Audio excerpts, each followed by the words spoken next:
परम पिता परमात्मा पूर्ण ब्रह्म परम अक्षर ब्रह्म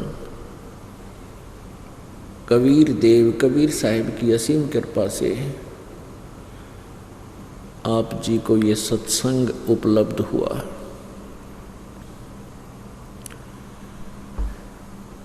पुण्यात्माओं, आप परमात्मा की विशेष प्रिय आत्मा है।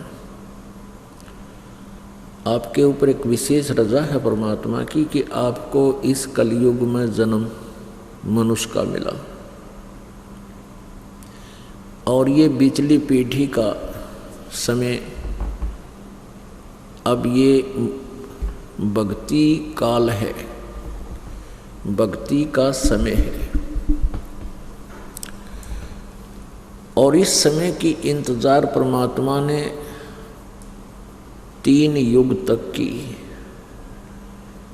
कलयुग का ये समय आवेगा, मानव समाज शिक्षित होगा और शिक्षित होगा तो मेरे को पहचान पावेगा।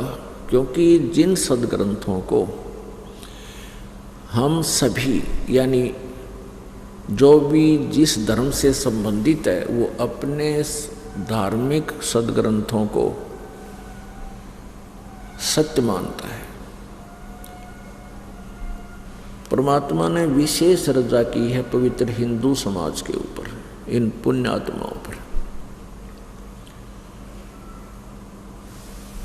कि ये अपने वेदों गीता और पुराणों को सत्य मानते हैं।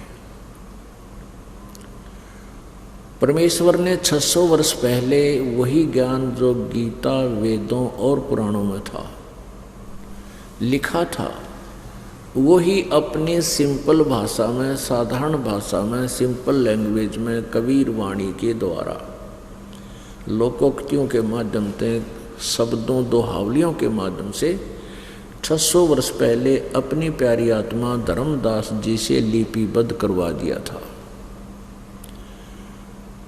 अभी तक उस अमृत वचनों को, अमृत वाणी को इन नकली ऋषियों, महर्षियों और इन कलियुगी ब्राह्मणों ने ये कहकर हमसे दूर रखा कि कबीर तो अशिक्षित था, वो अक्षर ज्ञान नहीं था, संस्कृत भाषा नहीं जानता था, इसलिए ब्रह्मा विष्णु महेश आदि की वो निंदा करता है और वो वेदों और गीता और पुराणों के बारे में कुछ नहीं जानता, उसकी बातों में मत आना। तो अभी तक ये दाव इन नकलियों का लगा रहा। हम यही सोचते रहे कि कबीर तो अशिक्षित था, कबीर जी को संस्कृत आती नहीं थी, इसलिए वो वेदों और गीता और पुराणों को तो नहीं समझ सका होगा। इसलिए हमने उस परमात्मा को केवल एक सिंपल कवि मानकर, एक साधारण सा कवि मानकर उनके चैप्टर को क्लोज कर दिया था और रद्दी की टोकरी में डाल दिया था। और हमने नकलियों की, संतों, ऋषियों, गुरुओं की, इन अज्ञानियों की थ्योरी को, अज्ञानियों के इस ज्ञान को हमने सच्चा मानकर उनके अनुभव की पुस्तकों को पढ़ना शुरू कर दिया था। और उसके बाद हम कहाँ आ टिके थे? जय गणेश देवा, माता थारी पार्वती, पिता महादेवा, इन हनुमान चालीसा पाकर टिक गए थे।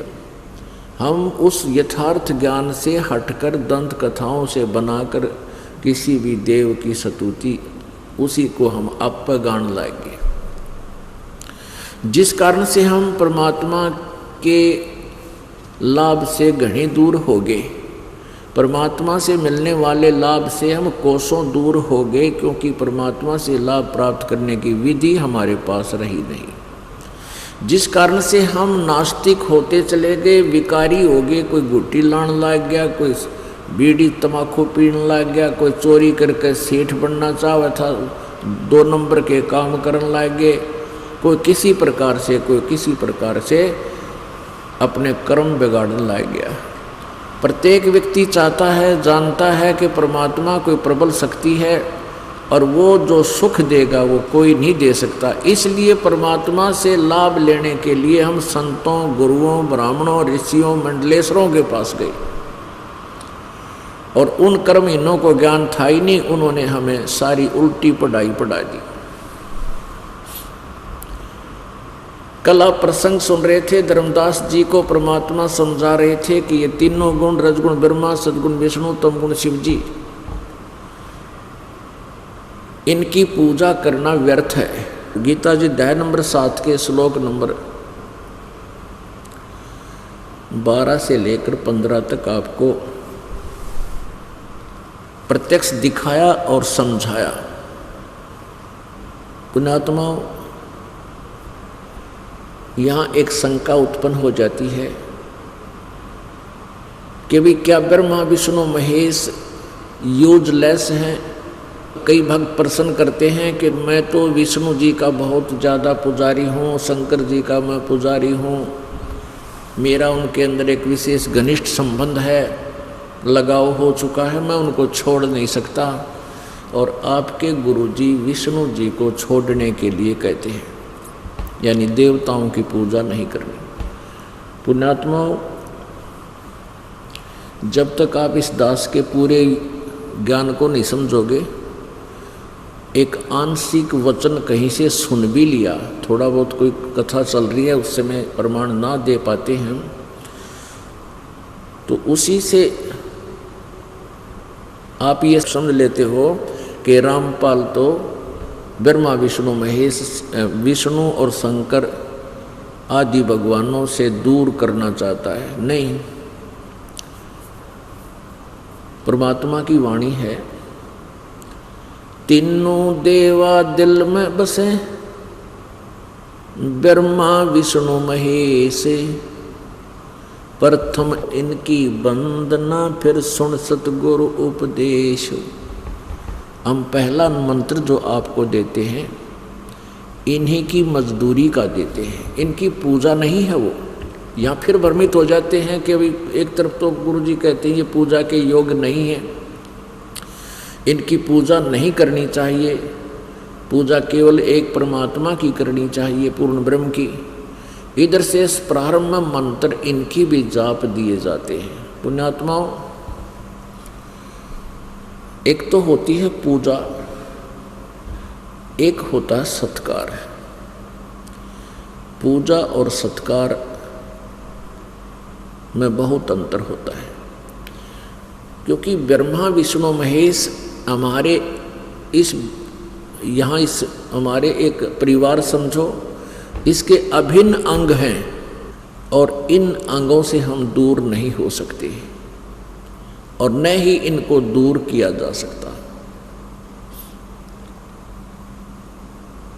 अब जैसे पूजा और सत्कार में कितना अंतर होता है, कोई भी बड़ा बुजुर्ग आदरणीय पुरुष है, आदर और पूजा में बहुत अंतर है। जैसे एक पतिव्रता लड़की होती है, वो सत्कार तो सभी का करती है, आदर सभी का करती है। जैसे जेठ है तो जेठ के नाते से उनको आदर सत्कार करती है, जेठानी को भी सत्कार करती है, आदर करती है। सास और ससुर का भी वो पूरा सत्कार करती है, आदर करती है, उनसे बहुत अच्छा स्नेह दिखाती है। और देवर और देवरानी से भी, ननंद से, यानी सभी से वो बहुत ही अच्छा व्यवहार करती है। पतिव्रता का अर्थ केवल इतना ही नहीं होता कि वो अपने पति से ही संबंधित है, वो तो एक नेक बेटी बहन का प्रथम कर्तव्य होता है। फिर उसके बाद परिवार के अंदर कलह मचा देना भी पतिव्रता पद से गिरना ही होता है। जैसे मान ले किसी और दूसरे को आदर सत्कार नहीं देवे तो घर में झगड़ा ही बढ़ता है, मनमुटाव चलते हो जाते हैं। तो सत्कार तो वो सभी का, आदर सभी का करती है यथोचित, लेकिन पूजा अपने पति की ही करती है। और जब वो अलग हो जाते हैं, जेठ देवर से अलग होते हैं, तो उसमें वो अपने प्रत्येक आइटम जो उसके हिस्से आया है सारे उठा कर अपने पति वाले घर में रख लेगी। फिर उसका किसी का मतलब नहीं, ना जेठ से ना जेठानी से, ना देवर से ना देवरानी से, यानी अपना एक चम्मच भी ना छोड़ देवा। अपने पति में उसका इतना लगाव होता है। वो पूजा अपने पति की करती है, समर्पित अपने पति पर होती है, लेकिन परिवार में सबके साथ वो आदर के साथ सबका सत्कार करती। ऐसे ही हम एक इस काल के लोक में हमारा एक परिवार है, ब्रह्मा विष्णु महेश भी हमारे अंग हैं, और हमारा पति, हमारा स्वामी, हमारा मालिक वो परम अक्षर ब्रह्म कबीर देव है। हम पूजा तो करते हैं उस परमात्मा की, वो हमारा पति है, स्वामी है, मालिक है, प्रभु है, और लेकिन यहाँ ब्रह्मा विष्णु महेश भी हमारे देवर जेठ समझ लो, यानी हमसे इनका अभिन्न संबंध है। तो ये इनसे हम इनका अनादर नहीं कि बताया परमात्मा कबीर जी ने, या इस दास ने भी कभी ऐसा नहीं कहा। लेकिन जब हम इनसे न्यारे होंगे, जब हम इनसे अलग होंगे, सतलोक अपने घर में जाएंगे, अपने पति के साथ जाएंगे, तो फिर हम यहाँ नहीं अपनी चम्मच भी छोड़ दें, यानी अपनी सारी कमाई को साथ ले जाएंगे और इनसे हमारा कोई लिंक नहीं रहेगा।